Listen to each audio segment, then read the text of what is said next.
It is Chris and Brian here from Resolve Technology. And today we want to talk about backups, disaster recovery, storms, and just some of the bad things that have been happening due to weather, things that are out of our control. We had the storms in Western North Carolina around Asheville. They're still cleaning up from that. We had the hurricane down in Florida. We're far away from this in New Hampshire, but we have friends and family down there, and a lot of people are bailing out.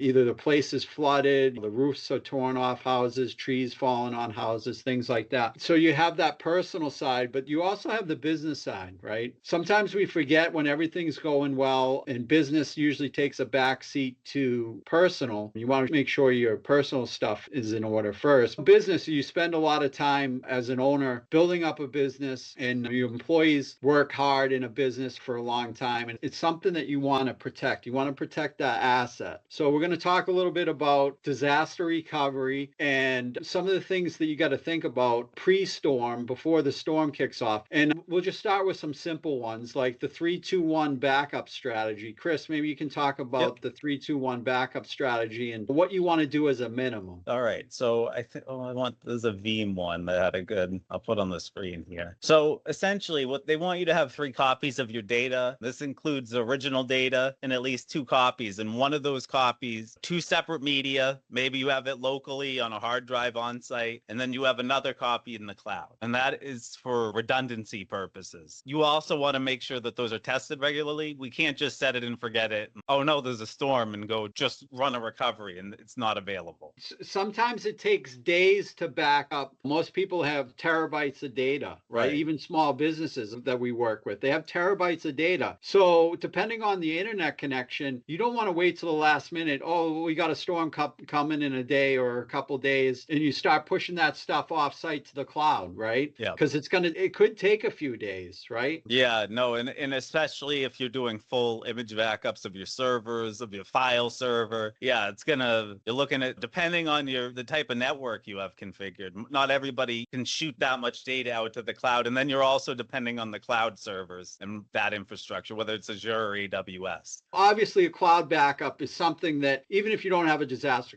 coming, we expect all our clients to have a cloud backup. It's just the technology is great nowadays because not only does it help you with storms and things like that, natural disasters, but it also helps you with, say, your local backup gets compromised for whatever reason, right? Somebody hacks into your network. You can go to that cloud backup 9 times out of 10 if it's set up properly and pull from there, right? Remember, your cloud backups are going to be slow to pull back down though, right? Depending on your internet connection. Again, it could take days to pull that data back down. Usually your download speeds for most people are greater than your upload speed. So it may be a little bit faster than uploading, but you still want to have local copies too, right? All I was going to say is in regards to power, a battery backup might not save the day, so to speak, if you have a big hurricane or tornado coming for you. But making sure the batteries, you're not using a bunch of older battery backups with batteries that are end of their life cycle. Usually you'll start running into them beeping a lot, like a consistent beep, and you actually have to stop using them or like just unplug it and plug something into the wall. So making sure everything is maintained is a big thing. It's all maintenance, whether it's updating the servers, whether it's your backup, whether it's actual equipment that keeps things online and when there's a power failure type of situation. So I guess your point is you got to test it every now and again, and you got to size it properly, right? Like you don't want to put one of those little desktop UPSs that cost $75 on a server machine, right? You want to have it so it can gracefully shut down the server. You want to have it so it can keep the server running. Who knows? Maybe for you, 30 minutes is good enough. Maybe you want 2 hours. Maybe you want more. Think about a generator if you want more than, say, a couple hours. You got a standby generator is a nice to have. I really think that almost all businesses, even small businesses, should have a standby generator because at some point you could lose power, like in Florida, for example, right now. There's still millions of people without power. That was a devastating storm, but that could happen to you. Just never know.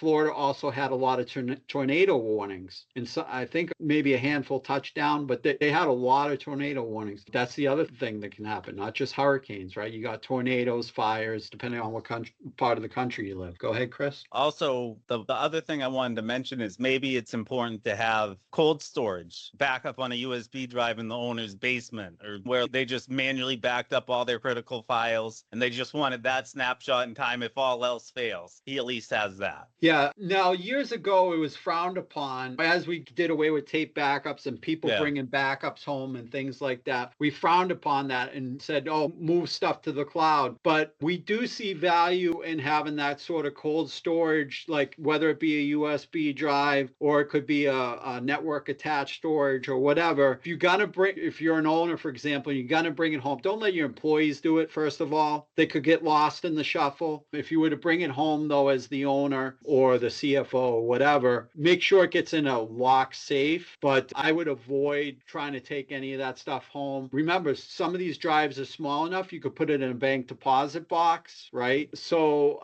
I see nowadays, because of ransomware and catastrophes and things like that, there's something to be said for this cold storage. But ideally, my first go-to would be make sure you have a cloud backup, because that one, it doesn't matter where you are, you can download it from anywhere that there's an internet connection, right? And it's not going to get lost or stolen or anything like that. Remember too, if you do the cold storage like Chris is talking about, you want to make sure the drive's encrypted, right? Password protected, encrypted. Some of them you even need like a PIN number to get into or whatever. These layers help in this sort of situation. Try not to just get a plain old USB device if you can help it. Yeah. Go ahead, Chris. Yeah, no, the only other thing we didn't mention is ransomware protection. That's what makes these like air gapped or mutable backup storage devices critical. That's about. Yeah, it's the same. So it's good not only for disasters, but ransomware protection when you're talking about this. Also, as part of this disaster recovery, have a plan in place, a written plan on what's going to happen. I don't know, if a big storm rolls through, a hurricane rolls through, you're going to do this. If there's a fire, you're going to do this. Just think about the different scenarios and write a plan down. Just have a basic plan on like, where's your data reside? How are you going to get your data back? Where your office is going to be temporarily. Are people going to work from home?